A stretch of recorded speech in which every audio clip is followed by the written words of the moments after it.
What a joke show it was. Like seriously ভাই, what kind of joke show it was. তো সবার আগে বলে দিই, তোমরা আমার হেড দেওয়ার আগে বলে দেই, Osman Dembélé has won the Ballon d'Or and for me he deserved to win it. And হ্যাঁ, সে ডিজার্ভ করে Ballon d'Or জিতছে, আমার সেটা নিয়ে কোনো কমপ্লেন নাই।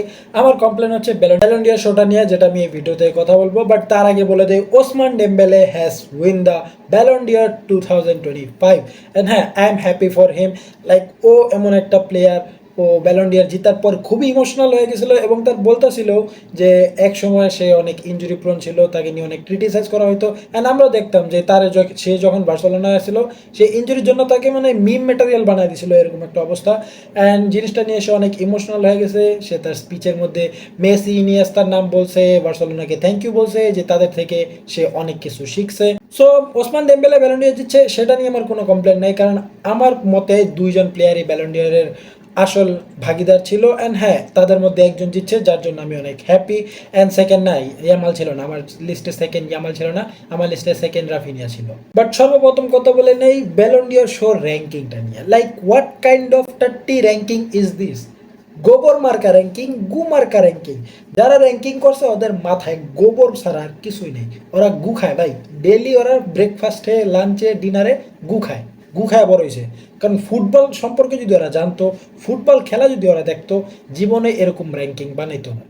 লাইক তুমি বলো ভাই, ভিনিসিয়াস জুনিয়র যে কিনা পুরো সিজন ট্রফিলেস কাটাইছে, যার কিনা গোল অ্যাসিস্ট মিলে প্রায় 40টার মতো হয়, সে 16 নম্বরে আছে।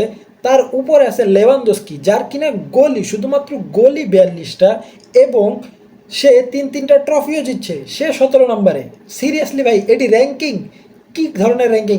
ইভেন ওলিসে, বায়ার্ন মিউনিখের ওলিসে সে 30 নম্বরে, যে কিনা ভিনিসিয়াস থেকেও ভালো সিজন কাটাইছে, সে 30 নম্বরে, আর ভিনিসিয়াস 16 নম্বরে। এইসব যোগ র্যাঙ্কিং করছে এবারের সিস্টেমে। আর শুধু তাই না, পেদ্রি, যার কিনা প্রতিটা ম্যাচ ভালো গেছে। তুমি এই লিস্টটাই দেখো, কোন ম্যাচ ওই খারাপ খেলছে ভাই? প্রতিটা ম্যাচে ওই টপ পারফর্মার ছিল। ওই কিনা ব্যালন ডিয়ার র্যাঙ্কিংয়ে 11 নম্বরে আছে। আর 10-এর মধ্যে আছে কে? লাইক টপ 10-এর মধ্যে কল পারমা ডিক্কাবু আছে, যে কিনা এক ম্যাচে ভালো খেলছে, এরপর শেষ, হারায় গেছে। যে কিনা পুরো সিজনের অর্ধেকই ইনজুরির মধ্যে ছিল, ওই এক ম্যাচ পিএসজির এগেন্স্টে পারফরমেন্স করা টপ 10-এ পড়ছে। ব্যালন ডি'অর র্যাঙ্কিং ভাই কবে থেকে এক ম্যাচের উপর নির্ভর করা হয়ে গেল? অ্যান্ড শুধু তাই না, ভিতিনিয়া, সালা এবং রাফিনিয়ার আগে আছে। ভিতিনিয়া 3 নম্বরে, যেখানে কিনা রাফিনিয়া যে ব্যালন ডি'অর ডিজার্ভ করতো, সে 5 নম্বরে। সিরিয়াসলি, এটি ranking? What kind of ranking is this? And Ballon d'Or শোটা পুরো প্লেয়ারের উপর, কেননা যারা ব্যালন ডি'অর দেয় ভাই, ওগর লেগে কোনো ম্যাটার করে না কে জিতলো কে হারলো, ওগর লেগে ম্যাটার করে এটাতে আঙ্গু পিয়ার আনতে হবো, যত বেশি পিয়ার আনুম তত বেশি আঙ্গু আর্নিং হবো, এটা হলো ওগর লেগে বিজনেস। ব্যালন ডি'অর মানে খালে পড়ে যাক, ওগর লেগে ব্যালন ডি'অর কোনো ম্যাটার না।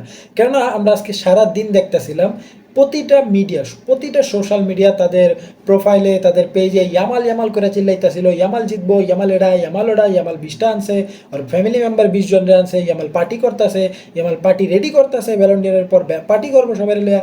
সিরিয়াসলি পুরো দিন ইয়ামাল করে তাদের মুখ দিয়ে ফেনা বাইক লেতেছিল। And at the end of the day Yamal হচ্ছে সেকেন্ড।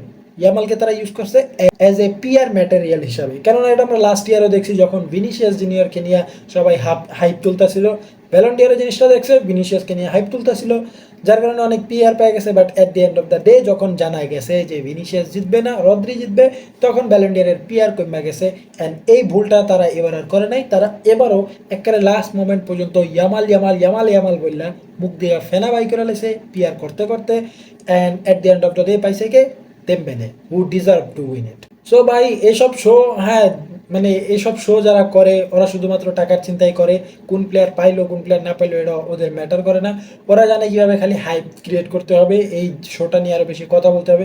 কেননা এই যে আজকে যে ব্যালন ডি'অর দিল, এরপর আবার 1 বছর পর ব্যালন ডি'অর নিয়ে কথা উঠবে, এছাড়া ব্যালন ডি'অর নিয়ে কেউ কথা উঠবে না। সো তাদের ওই হাইপটা বানাইতে হবে, যাতে শোর মধ্যে যত বেশি টিআরপি আনা যায়। But at the end of the day I am happy যে যতগুলো উইনার হয়েছে, যতগুলো ক্রাইটেরিয়া ছিল বা যতগুলো সেক্টর ছিল, সবগুলোতে উইনারগুলো ওয়েল ডিজার্ভ ছিল। লাইক বেস্ট গোলকিপার হয়েছে ডোনারুমা, তারপর বেস্ট টিম হয়েছে পিএসজি, তারপর বেস্ট ম্যানেজার হয়েছে লুইস এনরিকে, এবং বেস্ট ইয়াংস্টার হয়েছে Lamine Yamal. And Lamine Yamal এটা ব্যাক টু ব্যাক হয়েছে, লাস্ট ইয়ার হয়েছে অ্যান্ড এই বছর হয়েছে। সো হ্যাঁ, সকল উইনারগুলো ওয়েল ডিজার্ভ ছিল। But the PR system was totally shit, the ranking system was totally sheet.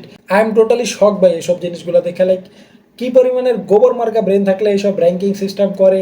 And ব্যালন্ডিয়ার ranking থেকে এখন ভাই আমার বড় সেট গেছে, এখন থেকে আমি ওই শো দেখবো না, আমি খালি দেখবো যে কে জিতছে, আমি খালি ওই পোস্টগুলোই দেখবো যে ওই জিতছে এটা, ওই জিতছে ওটা।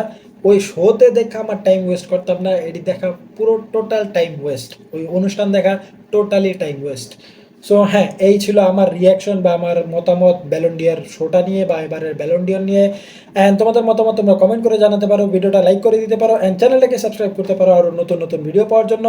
অ্যান্ড তোমাদের সাথে দেখা হচ্ছে নেক্সট ভিডিওতে, ততক্ষণ পর্যন্ত পিস আউট।